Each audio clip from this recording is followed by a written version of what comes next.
Assalamualaikum warahmatullahi wabarakatuh. Perkenalkan, nama saya Linda Jayanti dari kelas 1B Akuntansi Universitas Bina Bangsa. Video ini dibuat untuk memenuhi tugas mata kuliah pengantar manajemen. Baiklah, langsung saja di sini saya akan membahas tentang fungsi pengisian jabatan. Apa sih pengertian dari fungsi pengisian jabatan? Fungsi pengisian jabatan atau fungsi staffing adalah kegiatan untuk memperoleh karyawan yang efektif yang akan mengisi jabatan kosong di organisasi perusahaan.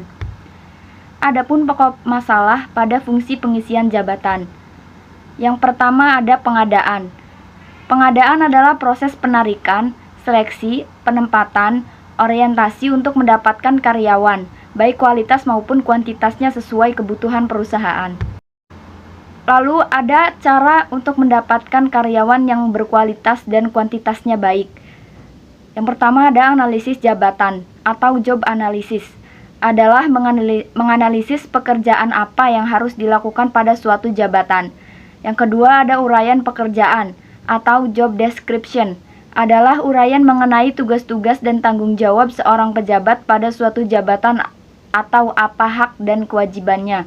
Yang ketiga ada spesifikasi pekerjaan atau job specification.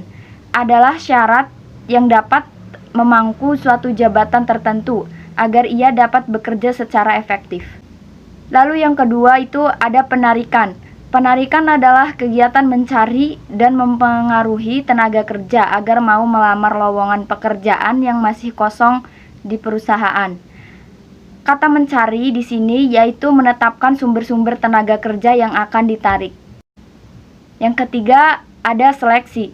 Seleksi adalah suatu kegiatan pemilihan dan penentuan pelamar yang diterima atau yang ditolak untuk menjadi karyawan perusahaan itu. Dasar seleksi adalah job specification dari perusahaan yang bersangkutan. Adapun tingkat-tingkat seleksi. Yang pertama, seleksi tingkat pertama. Seleksi yang dilakukan menurut prosedur yang telah ditetapkan perusahaan bersangkutan. Yang kedua, seleksi tingkat 2. Seleksi yang dilakukan selama masa percobaan dengan cara mengamati dan menilai mental, perilaku, kedisiplinan, dan kemampuan nyata calon karyawan dalam menyelesaikan tugasnya. Yang ketiga ada seleksi tingkat ketiga.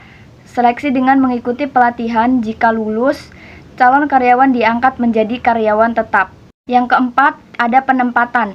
Penempatan adalah kegiatan untuk menempatkan orang-orang yang telah lulus seleksi pada jabatan-jabatan tertentu sesuai dengan uraian pekerjaan dan klasifikasi-klasifikasi pekerjaan. Yang kelima, ada pemberhentian. Pemberhentian atau separation adalah putusnya hubungan kerja seorang karyawan dengan suatu perusahaan. Pemberhentian atau PHK ini disebabkan oleh keinginan perusahaan, keinginan karyawan, kontrak kerja habis, peraturan pemburuan, pensiun, atau meninggal dunia. Lalu, karyawan tetap dan kontrak akan diberhentikan perusahaan tanpa memberikan pesangon. Jika pemberhentian itu didasarkan karena memukul atasan atau asusila di perusahaan. Jika karyawan berhenti atas keinginan sendiri, pesangon tidak diberikan, kecuali atas kebijakan perusahaan saja. Bagi karyawan harian lepas, honorer, dan percobaan, jika diberhentikan tidak mendapat pesangon.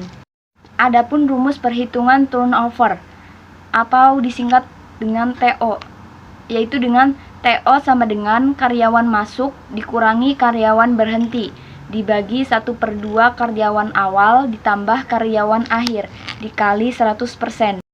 Adapun contoh soalnya, karyawan per 1 Januari 2015 adalah 120 orang, sedangkan 31 Desember 2015 adalah 130 orang. Itu selama tahun 2015.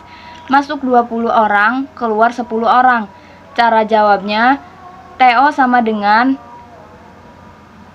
karyawan yang masuk dikurangi karyawan yang keluar, yaitu 20 dikurangin 10 dibagi 1/2 karyawan awal ditambah karyawan akhir, yaitu 120 ditambah 130 dikali 100%, itu hasilnya 8%. Jadi kestabilan karyawan harus mendapat perhatian serius dari suatu perusahaan. Mungkin cukup segitu pembahasan dari video ini, kurang lebihnya mohon maaf. Terima kasih. Wassalamualaikum warahmatullahi wabarakatuh.